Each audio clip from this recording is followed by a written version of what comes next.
যে বিএনপির চেয়ারপারসন দেশনেত্রী বেগম খালেদা জিয়া এবং জনাব তারেক রহমান সাহেবের বিরুদ্ধে রাজনৈতিক উদ্দেশ্যে তৎকালীন 111 সরকার এবং তার ধারাবাহিকতায় শেখ হাসিনার সরকার মিথ্যা বানোয়াট মামলা দায়ের করেছিল। আজকে মহামান্য আদালতের সর্বোচ্চ আদালতের রায়ের মাধ্যমে প্রমাণিত হলো সেই মামলাগুলো মিথ্যা বানোয়াট এবং মামলাগুলোর কোনো আইনগত ভিত্তি ছিল না, ইনগ্রেডিয়েন্টস ছিল না, যে কারণেই মামলাগুলো বাতিল করা হয়েছে। বিগত 111-এর আর্মি ব্যাকড কেয়ারটেকার গভর্নমেন্টের সময় বিএনপির তৎকালীন সিনিয়র যুগ্ম মহাসচিব এবং বর্তমান ভারপ্রাপ্ত চেয়ারম্যান জনাব তারেক রহমান সাহেবের বিরুদ্ধে মিথ্যা বানোয়াট কিছু মামলা দায়ের করা হয়েছিল, যে মামলায় এফআইআর পর্যন্ত ওনার নাম ছিল না।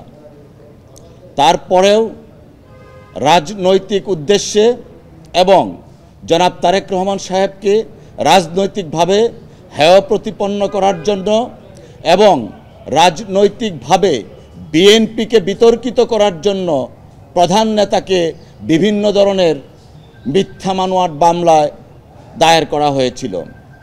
পরবর্তীতে সেই মামলাগুলো মহামান্য হাইকোর্ট ডিভিশন স্টে করার পরে এবং রুল ইস্যু করেন।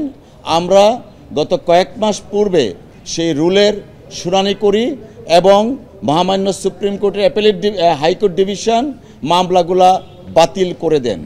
এই বাতিলের এগেনস্টে রাষ্ট্রপক্ষ মাননীয় মহামান্য অ্যাপিলেট ডিভিশনে আজকে গিয়েছিলেন।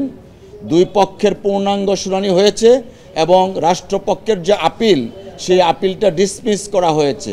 তার মানে দাঁড়ালো হাইকোর্ট ডিভিশন মামলাগুলো যে বাতিল করেছিলেন সেই বাতিলের রায় কার্যকর থাকলো। বসুন্ধরা ডায়াপেন্ট এখন আরো উন্নত। এই হট এয়ার থ্রো টপশিট দ্রুত শোষণ করে সোনামণিকে দেয় কোমল অনুভূতি। আজকে এই মামলাগুলা থেকে এবং রায় থেকে প্রমাণিত হয়, আমরা বিগত কত বছর যাবৎ বলে আসছি যে বিএনপির চেয়ারপারসন দেশনেত্রী বেগম খালেদা জিয়া এবং জনাব তারেক রহমান সাহেবের বিরুদ্ধে রাজনৈতিক উদ্দেশ্যে তৎকালীন 111 সরকার এবং তার ধারাবাহিকতায় শেখ হাসিনার সরকার মিথ্যা বানোয়াট মামলা দায়ের করেছিল। আজকে মহামান্য আদালতের সর্বোচ্চ আদালতের রায়ের মাধ্যমে প্রমাণিত হলো সেই মামলাগুলো মিথ্যা বানোয়াট এবং মামলাগুলোর কোনো আইনগত ভিত্তি ছিল না, ইনগ্রেডিয়েন্টস ছিল না, যে কারণেই মামলাগুলো বাতিল করা হয়েছে। রাষ্ট্রপক্ষ থেকে যেটা বলা হয়েছে যে মামলার এফআইআরে আছে 1 কোটি টাকার চাঁদা দাবি, কিন্তু কে চাঁদা দাবি করেছেন সেটা নেই। জনাব তারেক রহমান সাহেবকে সেই মামলায় সোনেরেশ দেখানো হয়েছে, টাকাগুলা কোথায় গিয়েছে সেই হদিশটাও নেই। অর্থাৎ অভিযোগ করছে টাকা আদায়ের, কে আদায় করেছে সেটা নেই, বাট তারেক রহমান সাহেবের নামটা দিয়েছে। এবং আপনারা জানেন এই একটা মামলায়, আমিন আহমেদের মামলায়, চাঁদাবাজির মামলা, যে মামলাটাকে প্রথম গ্রেফতার করা হয়েছিল, সেই মামলায় জনাব তারেক রহমান সাহেবকে এই বাংলাদেশ না এই পাক ভারত উপমহাদেশের ইতিহাসে প্রথম কোনো রাজনৈতিক ব্যক্তিত্বকে এইভাবে টর্চার করা হয় তখন।